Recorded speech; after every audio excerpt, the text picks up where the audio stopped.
Setelah puas berbelanja, akhirnya mereka memutuskan untuk makan siang. De mengajak Ciara ke lantai atas, di mana kafe berada.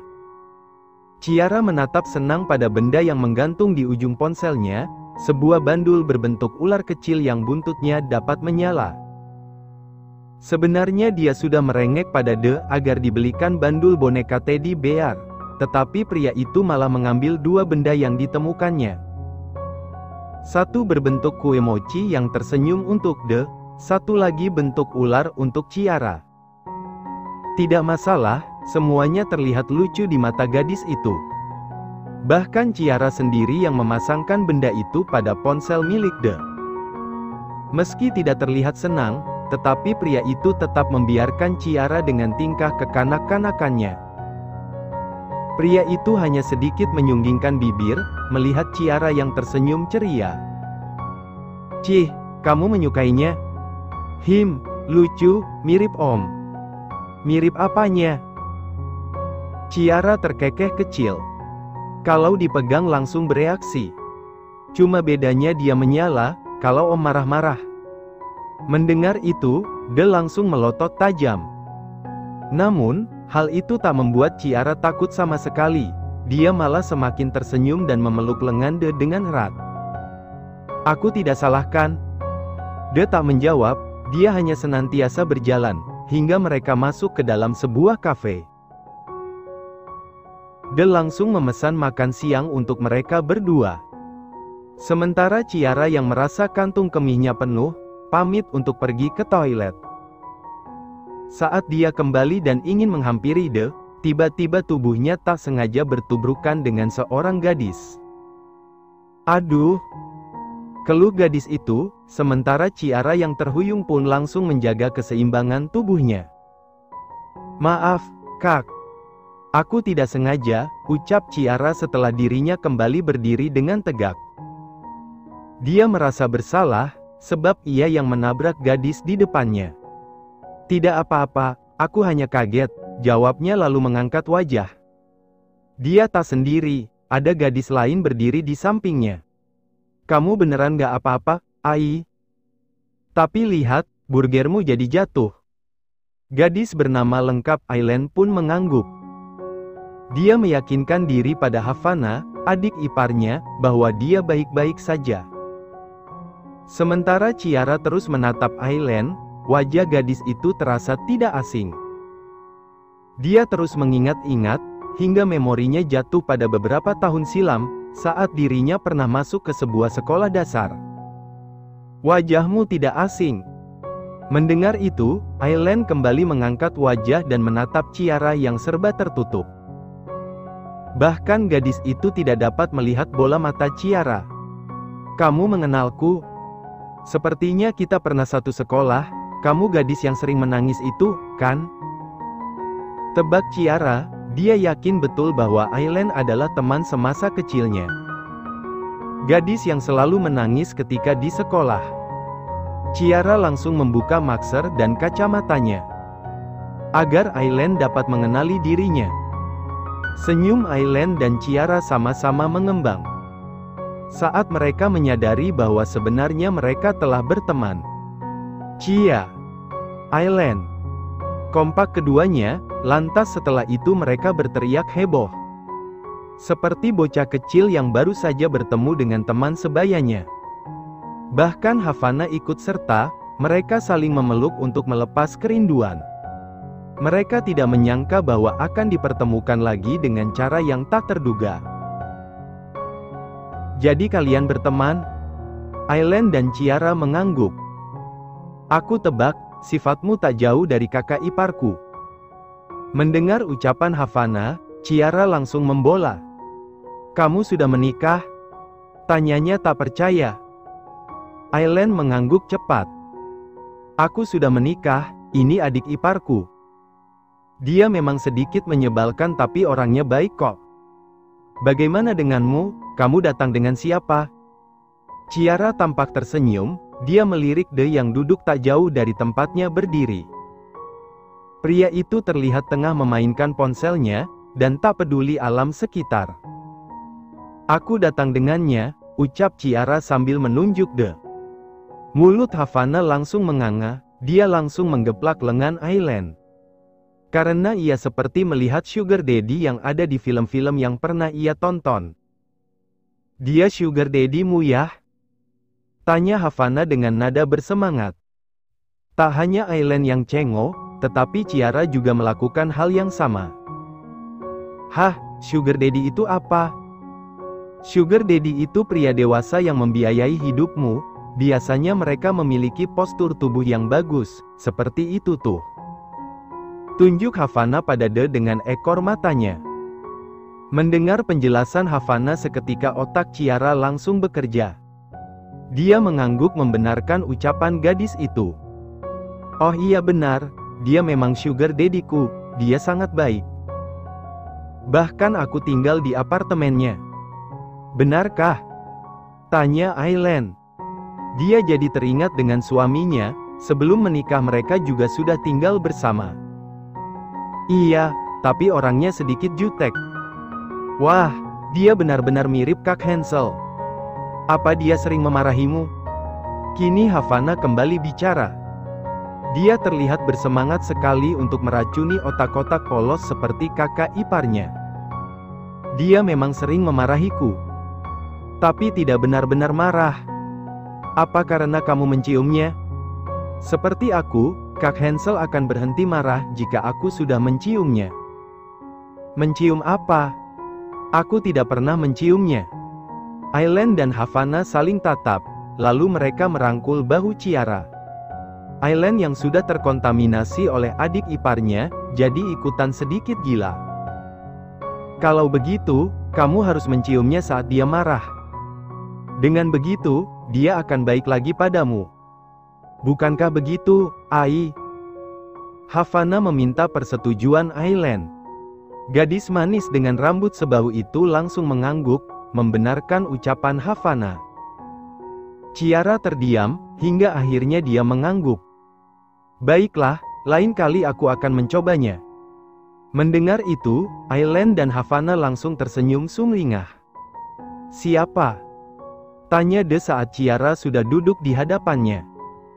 Sementara dua gadis itu kembali memesan burger, mereka berpisah dengan tawa di bibir masing-masing, entah menertawakan hal konyol apa. Temanku. Temanmu. Teman yang ingin kamu hubungi itu? Itu bukan teman yang Cia maksud, Om. Dia teman waktu aku masuk sekolah dasar.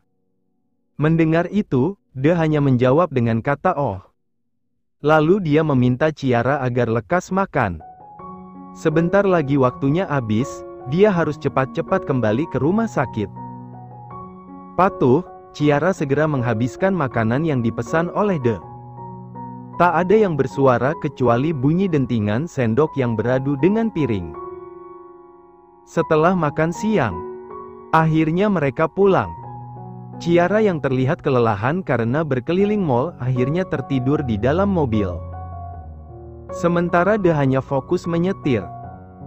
De menatap jalanan dan sesekali memerhatikan tiang-tiang yang ia lewati, hingga ia sedikit membaca selebaran tentang orang hilang. De mengurangi kecepatan, hingga ia dapat melihat brosur itu lebih jelas. Dek! Jantung pria itu langsung mencelos. Dia melirik Ciara, lalu kembali menatap lurus ke depan. Apa yang harus aku lakukan? Apa aku harus menyelidikinya? Oh astaga, De, kamu benar-benar akan semakin terjerat dengan gadis ini. Pria berjambang lebat itu terlihat gusar. Dia benar-benar bingung, bagaimana tindakan selanjutnya untuk mengembalikan Ciara pada keluarganya. Sebab dia tidak akan mungkin menyembunyikan gadis itu terus-menerus. Lama menimang akhirnya mereka sampai di basemen apartemen. Ciara sudah terbangun, dia keluar dan membawa beberapa barang belanjaannya dengan sempoyongan. De menghela nafas berat. Merasa tak tega, dia meraih beberapa paper bag dari tangan Ciara, lalu menggendong gadis itu di pundaknya. Om. Panggil Ciara sedikit tersentak, Tak ingin jatuh, dia langsung memeluk erat leher De dan meletakkan kepalanya di bahu kekar pria itu. "Kenapa Om gendong Chia? Jangan banyak tanya, kalau kamu tidak ingin aku lempar." Bibir Ciara mencebik, pria ini memang perhatian, tetapi sayang De tidak pernah bisa berbicara dengan pelan. "Om juga jangan marah-marah, aku hanya ingin minta maaf." "Sudah aku maafkan. Dengarkan Chia dulu, Om." De memutar bola matanya, padahal gadis ini baru saja bangun, tetapi sudah banyak bicara. "Apa? Maaf Chia suka ngerepotin, Om." Mendengar itu, De menarik sudut bibirnya ke atas, tersenyum sinis. "Sadar diri juga kamu." "Iya, aku sudah terlalu banyak menghabiskan uang dan waktumu, Om. Sekarang aku harus apa? Apa aku harus membayarnya dengan uang juga?" tanya Ciara, menatap De dengan tatapan polos. Dia menelisik garis wajah pria itu, garis yang terlihat begitu tegas dengan bola mata yang sedikit biru. De tak menjawab hingga mereka sampai di dalam apartemen. Pria itu menurunkan Ciara yang sedari menuntut jawaban. Ciara merasa kesal sebab De tak pernah bisa dia tebak suasana hatinya. "Ayo dong jawab, Om. Kenapa diam saja?" De lebih memilih untuk membereskan barang-barang. Dia hulu hilir memasukkannya ke dalam kulkas, sementara Ciara senantiasa mengekor. "Bisa diam tidak?" Ciara menggeleng. "Cia tidak akan diam sebelum Om jawab. Aku memiliki hak untuk tidak menjawabnya, Cia. Jadi jangan menuntutku. Tapi aku harus tahu jawabannya. Karena aku sudah terlalu banyak hutang budi pada Om. Aku tidak tahu apa yang harus aku lakukan. Aku takut menjadi orang yang tidak tahu diri, dan aku..." De mendesah kecil, dia menurunkan pandangannya untuk menatap Ciara. "Cukup, jangan bicara lagi. Hanya satu yang aku minta dan perlu kamu lakukan." "Apa?" "Jangan buat aku kesal dan marah." Mendengar itu, Ciara langsung mematung. Dia menengadah untuk menatap mimik wajah De yang terlihat tak bercanda. Tangan Ciara terkepal, dia berusaha mengumpulkan keberaniannya. Sementara detingan waktu terus terdengar. Dan secepat itu Ciara berjinjit untuk mengecup bibir De sekilas. "Aku akan melakukannya, jadi jangan marah-marah." Ciara benar-benar mengira bahwa De menginginkan dia mencium pria itu agar tidak kesal dan marah. Seperti perkataan Aileen dan Havana. Gadis cantik dengan bibir tipis itu mengulum senyum. Dia tidak tahu nasib apa yang akan menimpa ia selanjutnya. Sebab pemilik tatapan tajam dengan bibir mengatup itu malah balik menyerang dirinya. De meraih tengkuk Ciara dan melabuhkan ciumannya di bibir gadis itu.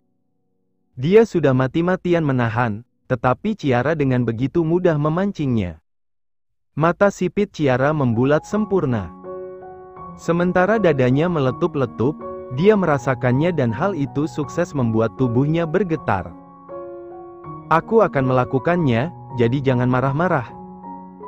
Dia tak dapat membalas, sedari tadi gadis itu hanya mematung sambil menatap mata De yang terpejam. Namun, detik selanjutnya kedua netra dengan bola mata biru itu terbuka, binarnya seperti lampu yang hampir meredup. Ciara benar-benar mengira bahwa De menginginkan dia mencium pria itu agar tidak kesal dan marah. Seperti perkataan Aileen dan Havana. Saat itu juga De sadar, bahwa gadis ini telah kehabisan oksigen dalam paru-parunya. Hingga secepat itu ia menarik diri dan memalingkan wajah. Bunyi decak perpisahan itu terdengar nyaring. Ciara langsung meraup udara sebanyak-banyaknya.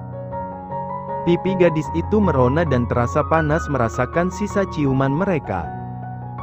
Tidak ada suara lain selain detak jam dinding, dan juga dua organ yang sama berdebarnya. De benar-benar sudah merasa gila, karena dia malah hanyut dalam kubangan hasratnya yang membara. De melirik Ciara yang senantiasa menunduk. Lalu ia menghela nafas berat sambil melangkah maju untuk meraih dagu gadis itu. Namun, Ciara malah melengos.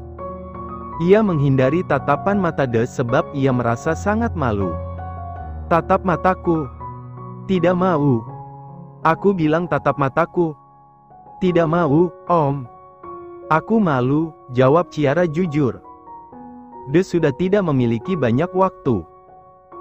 Dia semakin menarik dagu Ciara dan sedikit mencengkramnya hingga tatapan mereka beradu. Ciara bisa melihat, di mata De tak pernah ada kata bercanda. "Pria matang ini terlalu kaku. Siapa yang mengajarimu untuk bersikap seperti itu?" tanya De dengan suara dingin. Ciara meneguk ludahnya. Dia tidak mungkin mengatakan bahwa itu semua ajaran dari Aileen dan Havana. "Aku jawab dengan benar." "Kalau mau aku jawab dengan benar, Om jangan marah-marah." "Kalau Om seperti itu, aku jadi sulit untuk bicara," keluh Ciara, apalagi sekarang mereka saling tatap. Makin sulit saja dia mengatakan apa yang ada di kepalanya. "Baik, sekarang katakan dengan jujur." Suara De sudah melemah, karena dia selalu berusaha untuk mengalah. Ciara menggigit bibir bawahnya, hingga terlihat memerah. Membuat De sedikit menurunkan pandangannya. Andai dia sudah gila, mungkin saat ini dia akan kembali menyerang Ciara. "Aku berinisiatif sendiri, supaya Om tidak marah-marah." "Kamu tahu apa bahayanya dengan tindakanmu itu?" Ciara menggelengkan kepala, sebab otaknya terasa kosong dan tak dapat diajak untuk berpikir. "Bagaimana kalau aku orang lain?" "Orang lain bagaimana?" "Om kan orang yang aku kenal, aku tidak mungkin melakukannya pada orang lain." "Benarkah?" Tanpa banyak bicara Ciara langsung menganggukkan kepala. "Kalau begitu lakukan hanya padaku. Ingat, hanya padaku." Gadis cantik itu bergeming, dia melirik ke sana kemari membuat De merasa gemas, sebab Ciara tak menjawab ucapannya. "Mengerti tidak?" "Mengerti," lirihnya. "Apa?" "Aku hanya akan melakukannya pada Om." Mendengar itu, De menarik salah satu sudut bibirnya. Lalu melepaskan cengkraman di dagu Ciara.